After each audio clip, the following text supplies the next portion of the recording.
Hi everyone, hi that metal promotion. We are Huronian, Daniel, Alex, hello. and we are here for the interview with the answers on the other cell phone. Okay, let's go with the first question for the channel. This is the first one. Hello, please introduce Huronian to our subscribers. Huronian is a band that has been formed in 2020 and during the pandemic emergency, and our aim was to bring back some atmospheres and vibes from the early 90s and mid 90s melodic death and black metal scene, mostly from Sweden. So we ended up doing our own thing for sure, and I think we mixed some Gothenburg sound to some more black metal sound to create something that was a little bit more personal, and I hope that with our new release we did a step forward toward an original direction. What's the story or significance behind the band name Huronian? Okay, this was a name I had in my mind before founding the band together with our guitar player Umberto. Huronian glaciation was a geological event from like billions of years ago, and it was like a sort of a global glaciation with a snowball heart. I thought it was quite evocative and was very current with the atmosphere we wanted to express the music and the lyrics. Something that was not contemporary, was not related to the current world society situations. Something that could have led the listener to other worlds or other epochs, stuff like that. Next one. Can you share some insights into the creative process behind Beyond Frozen Heights? Okay, this is and the new EP we are about to release on September 25th. This one is definitely there are 4 tracks plus one intro, acoustic intro, and for me it's a step forward compared to the first records. It's more aggressive, faster, more straightforward, but at the same time there More is trashy. yeah is the trash guy in the band now. Yeah. So it was an EP, so we didn't want to include some too complex compositions. We want to be very straightforward, and I think that we succeeded in doing something more impactful compared to the first record. The composition was like Umberto wrote all the music, just like the first album, basically, our guitar player, and I wrote the lyrics and the vocal lines, and our drummer Marcello also created some insane drum patterns. It's definitely, it had a huge part of in the sound department of the band. Then some new new aspects were that Tommy, the guitar player, played all the solos on this record. Compared on the first one, Umberto also took care of the leads. So we were more like a real band with this new one compared to the first records, and we are glad that everybody added its own touch. Also, our previous bass player Gianluca did some very good bass lines. He's not in the band anymore, and he's been replaced by Alexandros here. I'm sure we can do even more interesting stuff in the future. We'll see the next one. Yeah, I think that maybe the sound will change a lot in some way, just because I came more from heavy metal and from thrash metal, and my aim and all that I want is to put my influences into Huronian, because I think that from the beginning the impact of heavy metal was really strong, and also, as we can see at the first very first initial death metal, the component of heavy metal were really strong, and so happy about it. I'm pretty sure we needed an heavy metal guy in the band even more than before now, because with this the music we do is definitely in terms of melodies and harmonies is definitely more rooted in heavy metal than in some extreme metal of today. You know, we still have some melodies that could resemble heavy metal melodies, and also the bass role is more an heavy metal role compared to, I don't know, brutal death metal, where the bass is just another layer of frequencies more than everything else. You know, we need a stable ground to construct melodies on top of it. So it will be interesting having a new approach with the new songs, and also playing live this material hopefully soon with this new lineup will be exciting, because I think that Alexandros will bring some new vibes to the live sound as well. And next question is what themes and emotions did you explore in this release? Well, in terms of lyrics and themes, we never, as I told before, we never wanted to do something that was into social issues or mundane thematics. You know, we wanted to do something that was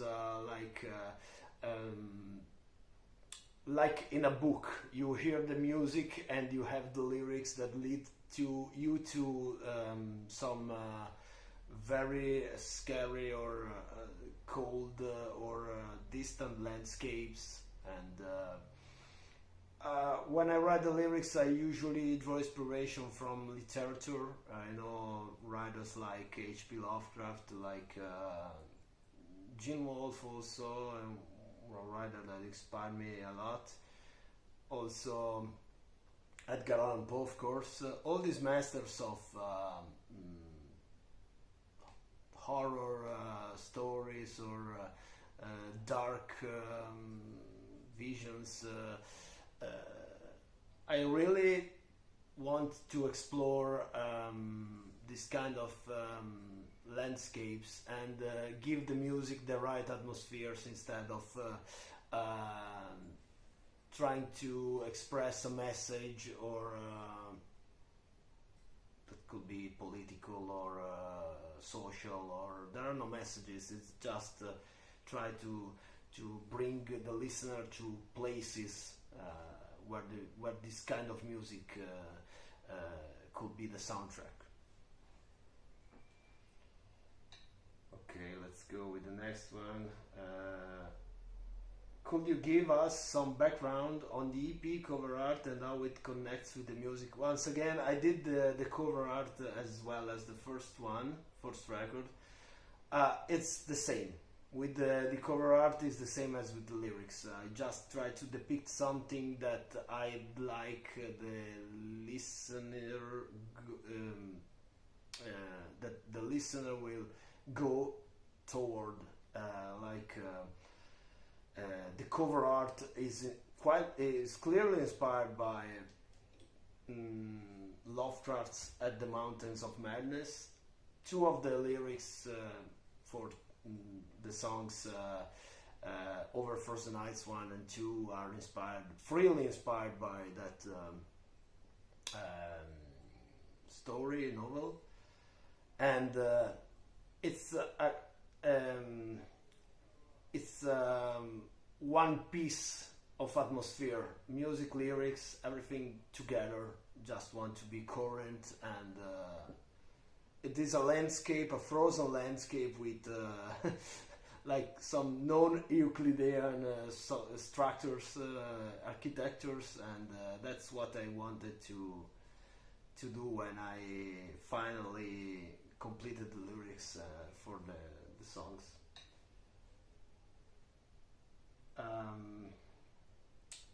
How has your cooperation with Gruesome Records been, and how did it influence the album's production?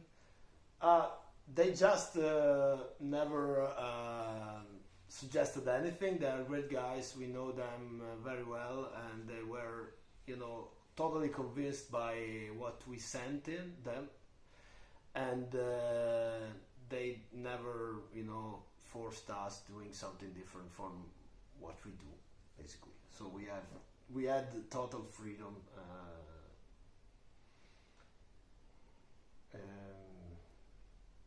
In your opinion, is having a label deal crucial in today's music? In my opinion, it really depends on the deal. I think even if it's now not so easy to find some deals, that it's really better to have some label at your side, because they can help you to make steps forward and to find some gigs sometimes. And as I told before, it depends a lot about the contract that you have. But I'm still thinking that it's really good in 2023 having a label. So I think it's really important today. Maybe it's not as crucial as in the past, but it's still something that could help. And as for Gruesome Records, for example, they helped us playing in Portugal. That was one of the highlights for the band, and we were so happy, thanks to Nuno and the guys, for letting us play in their beautiful hometown Porto. When did you first start listening to death metal, and what led you to discover and become a fan of the genre? We can both answer, of course. Well, for me, it was pretty accidental. I went to a friend's house in, I think it was 2003 or 4, and they found some Cannibal Corpse record on the table, and I wasn't in death metal at all at the time, and I was more on Iron Maiden, Metallica, stuff like that. The first bands that you try to listen when you're a kid, and I was really impressed about the cover art. And when I listened to I think it was Bachelor at Birth. I mean, yeah, I'm pretty sure about it. And whoa, my ears just blow up, and I didn't like it at all at the first beginning, but now I can surely tell you that, for example, Alex Webster is one of my greatest inspiration ever. So I think it's almost 20 years that I'm listening to this kind of music, and I really appreciate that still nowadays one of the best genre that maintain some roots. Yeah, I started listening to death metal and extreme music when I was like 12 or 13. I don't remember exactly. I think it was some friends from my hometown that and you know that they lent me a couple of records like Blessed Are the Sick from Morbid Angel and Symphonies of Thickness from Carcass, Mindless of Gorefest. I remember these three titles being the first three titles I had at home, and I was like devastated. I didn't know what to say because the heaviest album I had listened to back in the days was probably Killing Is My Business from Megadeth, and then all of a sudden Blessed Are the Sick came in, and I was like, okay, this is not music. What's this? And but I was so fascinated by the obscure atmosphere, by the medieval incisions inside the booklet. Was like, wow, this is totally different. This is not the music. This is not thrash metal because I already knew like Megadeth or maybe Slayer already, but this is something different. This is obscure, satanic, darker. Also with Carcass, it has a similar impact with these ghastly covers, and was like fantasizing about these terrible images all the time. It really changed my life, and after that, Deicide and Cannibal Corpse to all the Florida bands, Obituary, and I was like, okay, that's definitely my favorite music because the emotions that it brings are impossible to describe. Yeah, I think that when you're approaching death metal, it's like doing the next step, because also with all the extreme music at the beginning it's not so easy to understand it, but when you get into the scene and into the lyrics and as Danny told, into also the environment, and when you see the cover art, when you understand what's behind it, your life will never be the same again in the same way. Of course. Okay, next one is, if you could change one thing about the music industry, what would it be? Whoa, not an easy question. I mean,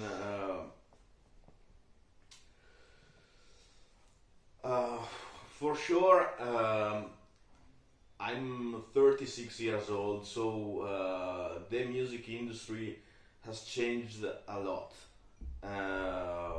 Now we have YouTube, Spotify, that in a way I think they are really necessary in a way. It's good to discover new music. It's not like tons of years before that was really tough to to listen, especially in some towns of Italy. Was not so easy to find some metal CDs. So, but I think that it would be really nice to discover again the music as an album. And now we are losing this kind of format, and it would be nice to rediscover this type of thing. I think that's the first thing that came in my mind. Well, I think he answered correctly. I would just add what I will change in the scene, maybe a little bit. The underground scene, not only in terms of music industry, but in terms of how people live this scene, this underground scene. I'd like to rediscover a bit the DIY mentality. Now there are too many situation where if you don't have a promoter, if you don't have something behind you, you can do, and if you cannot do that gig, you cannot do the show, you cannot promote your stuff. There is like a wall, that I don't like it, honestly. Only like maybe 15 years ago it was different, because you could organize your own gig with inviting friends, inviting bands that were friends of your band as well, and it was easier. Now you have to pass through a lot of different gates or walls, and it's becoming a little bit frustrating. I'd really like to do things in a more straightforward way. Just do you want us to play in your venue, yes or no, but easy, not like you have to pass through all these organizers, promoters, agencies, stuff like that. The DIY mentality should be rediscovered a little bit. Now it's not a competition. I don't feel in any competition. It's not like I need to have a success. It's just that we all play the music we love, and it will be cool to be able to express our ideas, musical ideas, without too many. Of course, I know it's difficult because there are too many bands. Not too many bands because it's not good to have many bands, but it's obvious that we have millions and millions of bands to take care of, listen to, and it's hard for the venues, the organizers to choose, but it will be cool to have a more DIY approach once again. Yeah, mainly in Italy. For sure we can only express our opinion, and for sure I can only speak on my behalf about the scene and in Italy, and it touches all kind of metal, not only death metal. It would be better, in my opinion, if we discover the simplicity, the punk side of metal. Yes, of course. Because sometimes too many difficult situation to manage, in my opinion. Okay, next one is a question I don't know how to answer. Is, have you encountered any memorable epic fails during live performances? Well, honestly, with Huronian, no. Not yet. Not yet, of course, because we do not have 10 years of experience on stage. We formed in 2020, so it's a little bit early to witness these situations. But Of course, with the other bands, yeah. But in this moment, I can't think of anything. If you have some special moments to share. Yeah, moments that I can tell. I hope. Uh, anyway, I'm joking. Um, stupid event that happened was when you play on the small venues and you have the jack inside the instrument and sometimes it fell off and you're still playing and you are not listening anything. It's because you don't have it anymore. So I think that radio jack is more useful in small venues than in big ones and stuff like that. I mean, whoa. Now that you remember these situations, you bring me a terrible memory of me playing in my other band Eightful, where I play bass and sing, and we were supporting Malevolent Creation in Milan, and the battery inside my bass just turned off because it was totally dead, and I couldn't.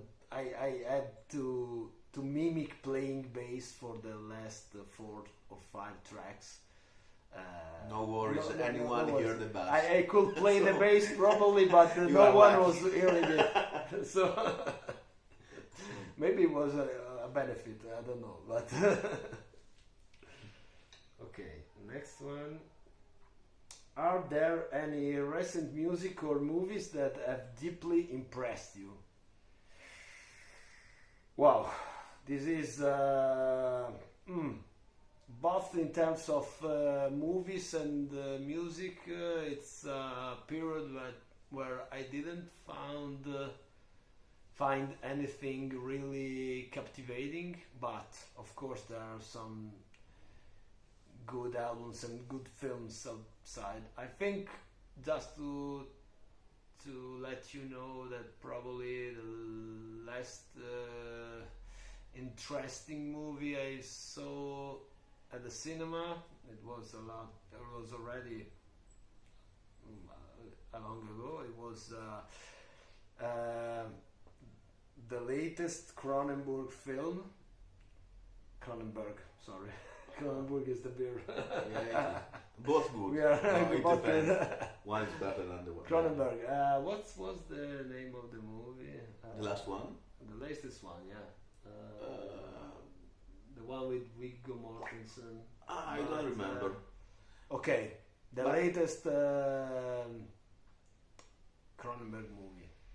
It's really funny because some month ago I saw Broads of Cronenberg, and I never saw. I never saw that film, even if it's really really old, and was astonishing in my opinion. Cool. Yeah, I'm a big fan of cinema, and also for sure of music. In my opinion, one of the best film so far was I don't know the exact title in English, but I think it's something like The Sacrifice of the Sacred Deer. Yorgos Lanthimos is the director. I didn't And see it. it's a mix, in my opinion, of Stanley Kubrick and Last Frontier. Really good film. Cool. Really, really good film, in my opinion. And also the director is Greek, so Yasuelada. He's got a Greek heritage. That's cool. We are an international band now. Yeah. Oh, in terms of music, I bought quite a few albums lately, just to be a little bit close to our sound, to Huronian sound. I preceded the latest Majesties album. It was out on 20 Bucks Spin Records. It it's they're an American band and they play like a sort of Gothenburg sound death metal, but in a non-commercial way, just taking inspiration from the first albums of really first album of In Flames maybe, and very early Gothenburg bands like Dark Tranquillity and Eucharist maybe. This is we are more brutal basically and more black metal than them, but I feel like some connection between our sounds. So instead of giving you a list of albums that I appreciated lately, I just give this name because I feel that with Huronian it could be a good mix. Definitely we have something in common. What are your thoughts on the future of death metal as genre? That's a good question. That's the ultimate question. Yeah. Well, in my opinion, sometimes it would be good if the band would lower the speed and concentrate. BPMs. Yeah, exactly. Less BPMs. Exactly. Thank you. And concentrate about the roots of death metal and to granitic sound and more about the songs and not only the speed. Mainly this My for me opinion. because there are many vintage styled death metal bands that are not into hyperfast drummings and stuff like that, but the songs, the so to say, the classic song structures are missing somehow. Yeah, it's more about technical and less from the song. Memorable song structure. I don't say that one song has to be like verse, bridge, refrain, solo, verse, bridge, refrain, stuff like that. But I do believe that there could be like a sort of a mix of classic song structures and progressive or random song structures. Recently, we hear a lot of random song structures. I mean, some songs that are not really that they have a not defined progression of moments, riffs, refrains. It is somehow it's good when it has a progressive vibe for me. You know, progressive rock was already like a sort of denial of the classic song structure, but I like everything, you know, both rock bands and progressive rock bands. So I think that lately in the underground, especially, I'm talking about underground because I'm not updated on commercial metal, you know, so to say. So in the underground, it's the sense of a song structure is quite disappeared, you know, somehow. I think that at least some bands should try to retrieve it somehow, you know. Yeah, totally agree. Especially for the drums. I mean, sometimes you see the guy behind the drums. Hey, look at me! How speed I go, how fast I go. Sorry. And sometimes it would be. Yeah, drummers. I think drums have become the main instruments in many subgenres of death metal. You know, where before that was the guitar. Now is more percussive. Yeah. It was more like drums before guitars in terms of what to listen to, and we are not.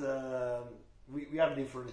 We still want to hear a song Exactly. We still want to hear melodies and drummers. We have a drummer that is very brutal and aggressive, and drummer that doesn't want to do simple beats. You know, it just add a lot of stuff, feels progressive stuff, but is also at the service of the song. Exactly. He maintains the groove. Yeah, The music. definitely.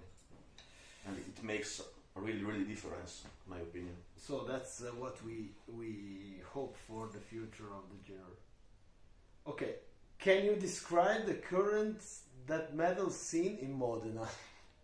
Wow. Modena and Parma, because it's from Parma. Town near Modena. Yeah, not so far from Modena. Wow. We don't have a scene at all in Parma. Yeah. We Also only in have Modena. few bands. In Modena, there are some. There are bands. many bands, you know. I don't know if it can be considered a real scene, because I think that all the bands have their own style, sound. There is not like sort of a Modena sound, so to say. Everyone has its own identity, which is good somehow, but also different from, like, for example, you know, the historical. The early days, yeah. In the early days, like Tampa or Yeah. Gothenburg or Exactly. Stockholm, you know, they have a distinctive sound. Of course, Modena is not so Stockholm or nor Tampa, but we have a lot of good bands in Modena. I'd say from the Modena province, of course, not Modena city only, but Lyrical. Yeah, sure. We have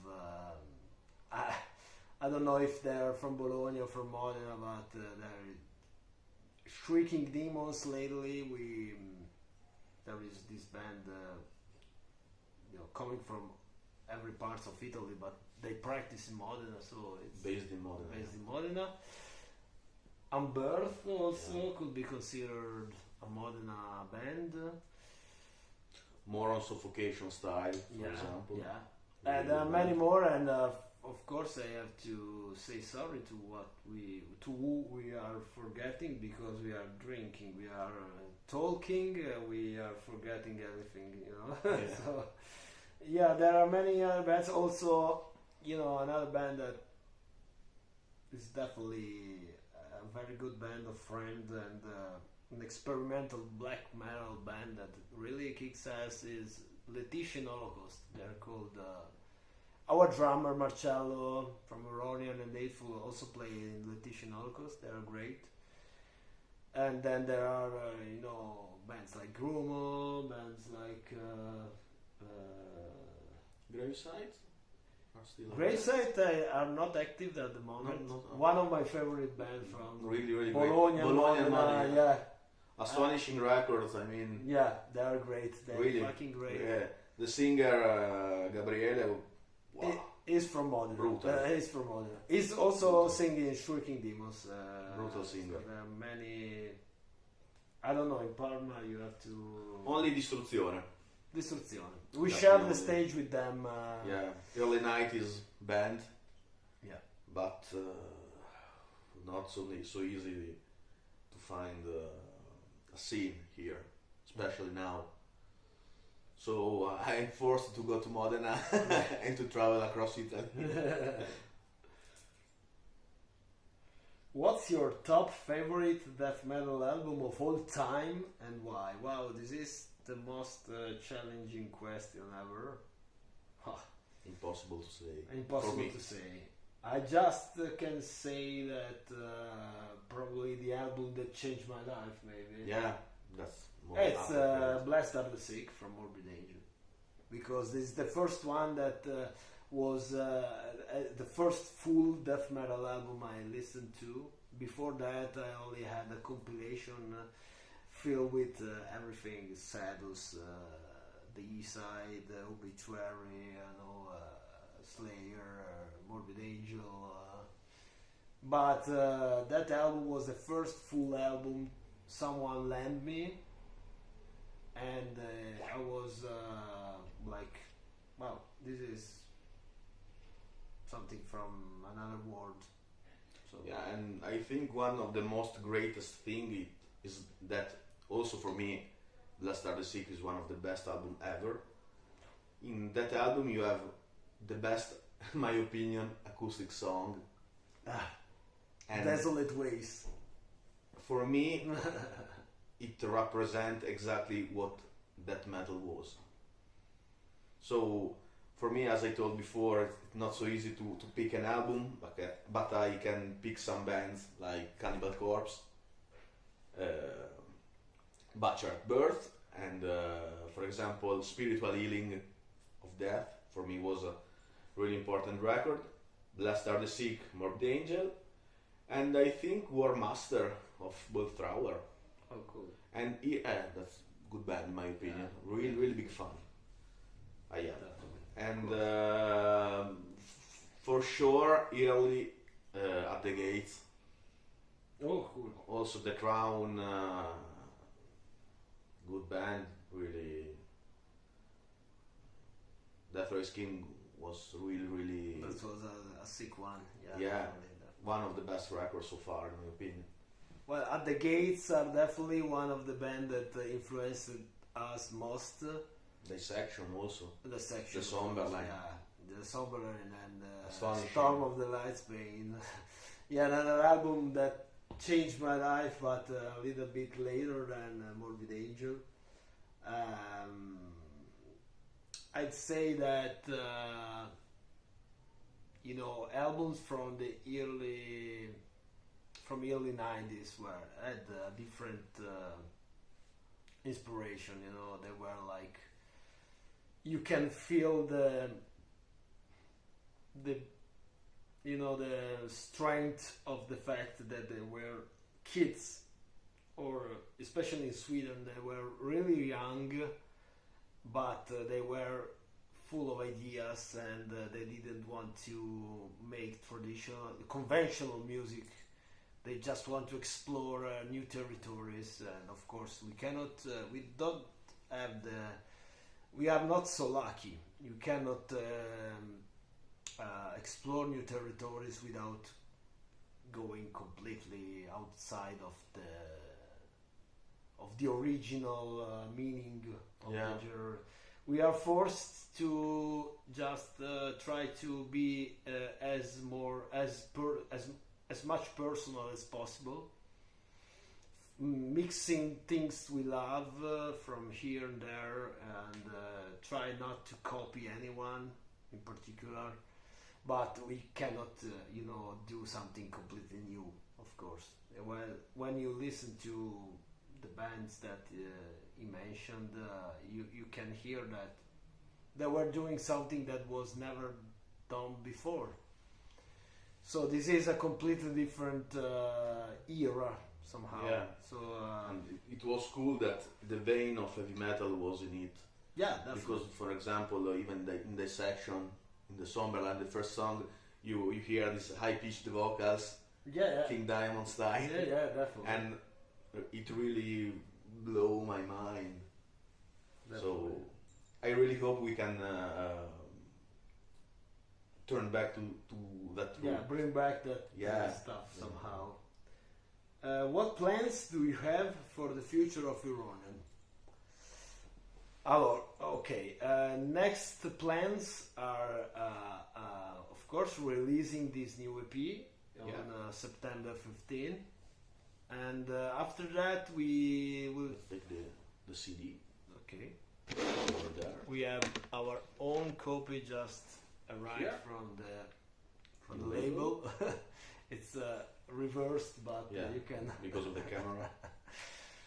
And our aim is to bring these songs on stage as soon as possible. We will have a Balkan tour in 3 beautiful places: Ljubljana, Sarajevo, and Budapest, starting from October 30. So we have this mini tour in the Balkans, and we are trying to organize a date or two in supporting the new records in Italy. We'll see we are working on how it. it works. Yeah, we are working on it. And of course, from now on, we have to play live with this new lineup. I can't wait. Definitely. Me too. That's the plan. We are also working on new stuff, but it's too early to think about new release now. the new Beyond Frozen Heights is not out yet, so we have to wait. But we already have a lot of ideas for the next one. So once we finish the so-called touring cycle for the new EP, we then after that we will go back to the songwriting mode with him also, and we will see how what we will come up with. Can't wait to. We are very creative lately, so we have a lot of ideas we couldn't express with this EP. So we have a lot of stuff going on in our minds, and can't wait to materialize it somehow. That's why I can't tell you anything else. But our main focus now is releasing the EP and do as much live shows as possible. Yeah, I can't wait to be on stage. Now, those years were really tough for me, and so I'm really happy that we can play live again and spread the message to the road for people. Okay, I think we reached the end of the interview. The last question is: any message for death metal promotion channel subscribers? Do you have any message for? Oh well, as always, keep it true. Of course. Go stick to your guns. Yeah, and I hope that you will like the interview. The interview. It's not. I hope it's not so boring as I'm, perceiving it. So, but I also hope you will like our new EP, and I also hope that we'll meet somehow around Europe. Or maybe outside of Europe, who knows? So we can drink a couple of beers and share some metal with you. Would be nice. Okay, guys, thank you for the opportunity, and we are Huronian, and we hope we did entertain you quite and be not so boring. Thanks. Thanks.